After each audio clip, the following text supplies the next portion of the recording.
আমার ছোট ভাই জাকির হোসেন এবং হাসানুল কবির যারা সকলেই বিএনপি সমর্থক সহ মহাজ আমাদের মোজাম্মেল হোসেন মহাজ যে স্বেচ্ছাসেবক দলের নেতা সহ আমরা নেতৃবৃন্দ এখানে উপস্থিত হয়েছি।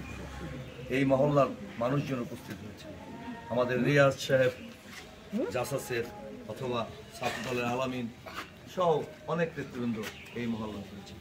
আমরা একটা কথা স্পষ্ট বলতে চাই, দেশনায়ক তারেক রহমান ৩১ দফার মধ্যে মানুষের কল্যাণের কথা তিনি বলেছেন প্রতিটি মানুষকে একটি কার্ড দেওয়া হবে, যে কার্ডটি মায়ের নাম। এই মায়ের নামের কার্ডের মধ্যে বিভিন্ন ভাতার একসাথে প্রয়োজন নেই, যেহেতু সকল মানুষের ক্রয়ের ক্ষমতার মধ্যে দিয়ে যাতে একটি ন্যূনতম টাকা দিয়ে সে তার সকল নিত্য প্রয়োজনীয় দ্রব্যটি কিনতে পারে। একটি মায়ের নামে প্রতিটি ঘরে, বিশেষ করে গ্রাম অঞ্চলে এবং পৌর অঞ্চলে সকল মানুষকে দেওয়া হবে। এই কার্ডের মধ্যে থেকে আপনি চাল, ডাল, তেল, নুন আপনার যা প্রয়োজন হবে সব ন্যায্য মূল্যে কিনতে পারবেন। এটি ধনী গরিব নির্বিশেষে সকলকে দেওয়া হবে।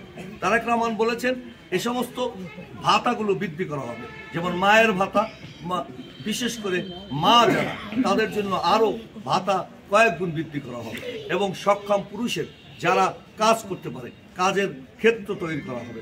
অর্থাৎ যে সমস্ত মিল কারখানাগুলো বন্ধ হয়ে গেছে, আপনারা জানেন আমাদের পাটকলগুলো এই ১৭ বছরে সব বন্ধ হয়ে গেছে, অথচ বিদেশে আমাদের পাটের অনেক বড় বাজার রয়েছে।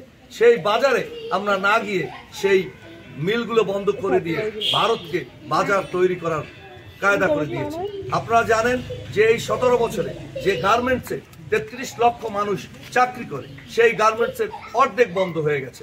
অর্থাৎ গার্মেন্টস যদি বন্ধ হয়ে যায় তাহলে ভারতীয় আগ্রাসনের তারা বিশ্ব বাজার দখল করতে পারে। অথচ জিয়াউর রহমানের আমল থেকে জিয়াউর রহমান এই প্রথম এদেশে গার্মেন্টস শিল্প গোড়াপত্তন করেন। তিনি গার্মেন্টসের মানুষকে চাকরি দেওয়ার জন্য এক এক করে সারা বাংলাদেশে গার্মেন্টস প্রতিষ্ঠিত করেন। আপনারা বুঝবেন, অর্থাৎ বিদেশ থেকে কাপড় আমদানি করতে কোনো ট্যাক্স দিতে হবে না।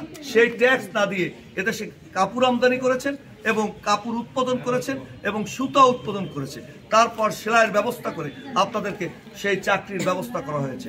সেই ৬৩ লক্ষ মানুষের সেই চাকরির স্তর গার্মেন্টস অর্ধেকের বেশি এই স্বৈরাচারী সরকার শেখ হাসিনা সরকার ১৭ বছরে বন্ধ করে দিয়েছে, বিভিন্ন সুতায় বন্ধ করে দিয়েছে, যাতে মানুষ বেকার হয়ে যায় আর ভারতে সমস্ত বাজার চলে যায়।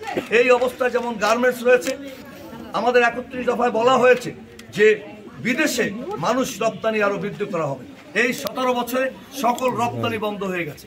মালয়েশিয়ায় মানুষ পাঠাতে মালয়েশিয়া সরকার ৭৫,০০০ টাকা বেঁধে দিলেও আওয়ামী লীগের সেই সমস্ত লুটেরারা ৫ লাখ, ৫.৫ লাখ টাকা নিয়ে সেই বিদেশে মানুষ পাঠিয়েছে।